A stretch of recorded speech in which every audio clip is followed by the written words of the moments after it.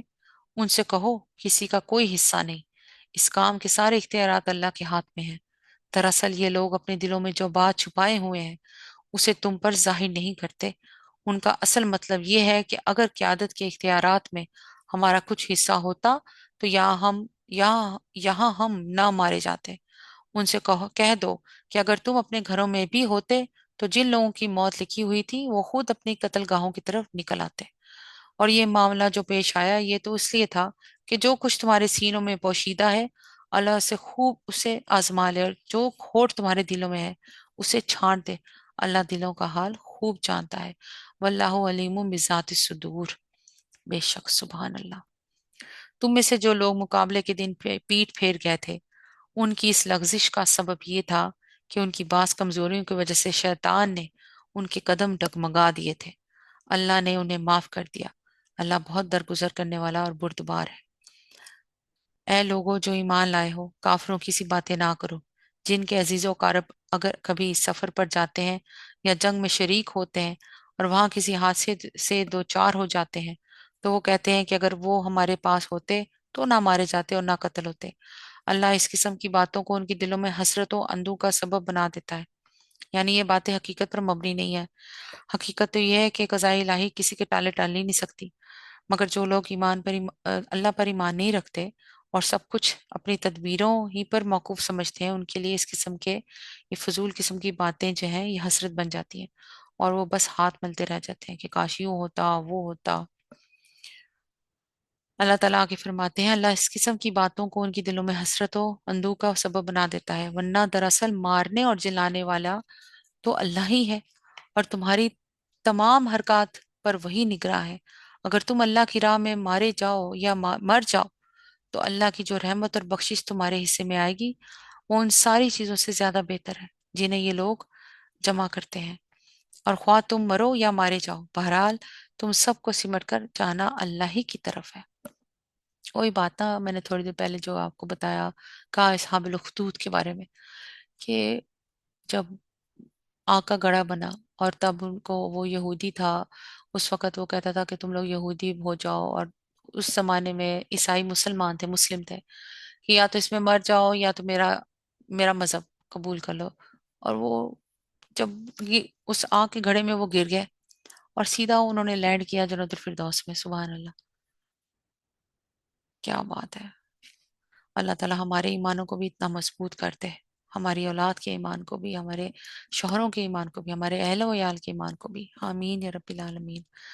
اللہ تعالیٰ آگے فرماتے ہیں اے پیغمبر صلی اللہ علیہ وآلہ وسلم، یہ اللہ کی بڑی رحمت ہے کہ تم ان لوگوں کے لیے بہت نرم مزاج واقع ہوئے ہو، ورنہ اگر کہیں تم تند ہو اور سنگ دل ہوتے تو یہ سب تمہارے گرد و پیش سے چھٹ جاتے۔ ان کے قصور معاف کر دو، ان کے حق میں دعائیں مغفرت کرو، اور دین کے کام میں ان کو بھی شریک مشورہ رکھو۔ پھر جب تمہارا عزم کسی رائے پر مستحکم ہو جائے تو اللہ پر بھروسہ کرو۔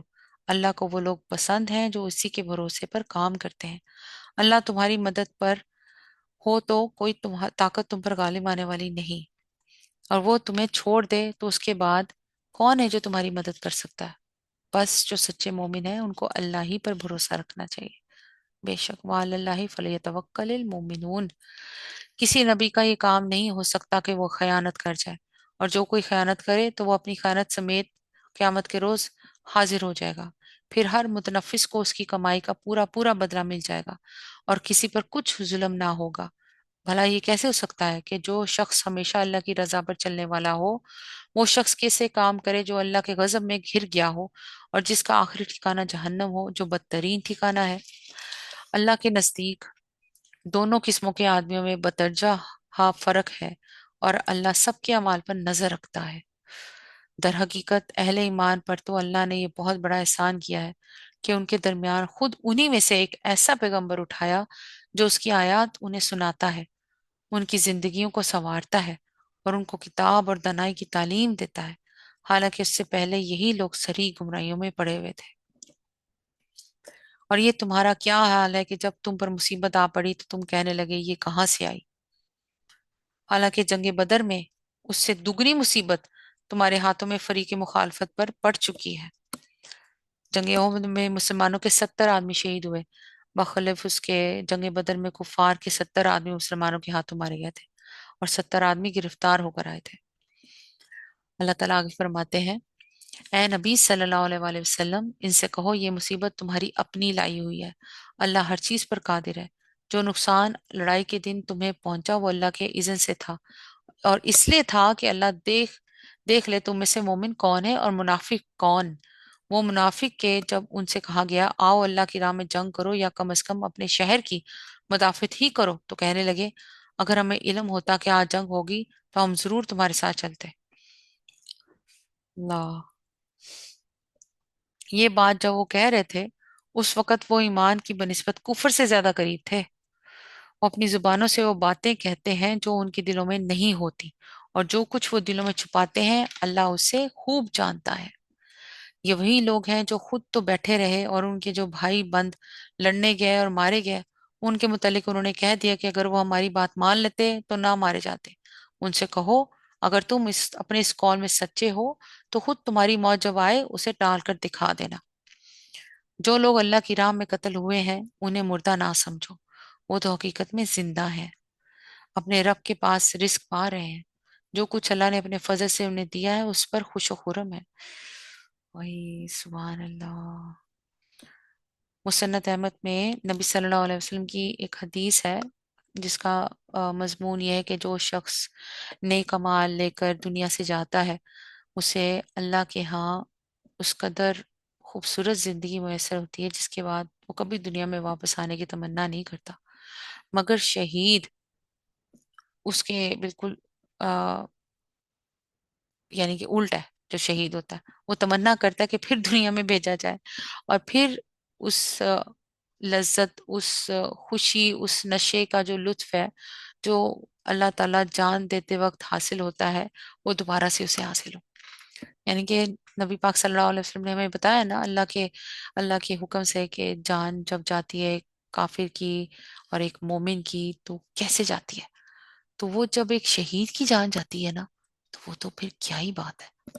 تو اس لیے جو شہید ہے نا وہ وقت، وہ سفر کا وقت، وہ سفر آخرت نہیں، آخرت ہی ہے، جب ہم مر جاتے ہیں ہماری تو آخرت میں ہی سٹارٹ ہو جاتی ہے۔ وہ ٹائم جب ہماری جسم سے ہماری روح نکل رہی ہے، امیجن کریں ایک شہید کی روح نکل رہی ہے، کیا خوبصورت طریقے سے نکل رہی ہوگی، اور کیا خوبصورت اس کو کفن لا کے پہنایا ہوگا جنتوں کا، اور کتنے پروٹوکول سے اوپر آسمانوں پہ اللہ کے عرش کے نیچے لے کے گئے ہوں گے، اور یہ پروٹوکول کون نہیں چاہتا؟ ہر بندہ چاہتا ہے۔ اللہ تعالیٰ ہم سب کو شہید کی موت دے، اللہ کرے یہ پروٹوکول ہم بھی دیکھیں، ہم بھی اسے محسوس کریں، آمین یا رب العالمین۔ اللہ تعالیٰ آگے فرماتے ہیں،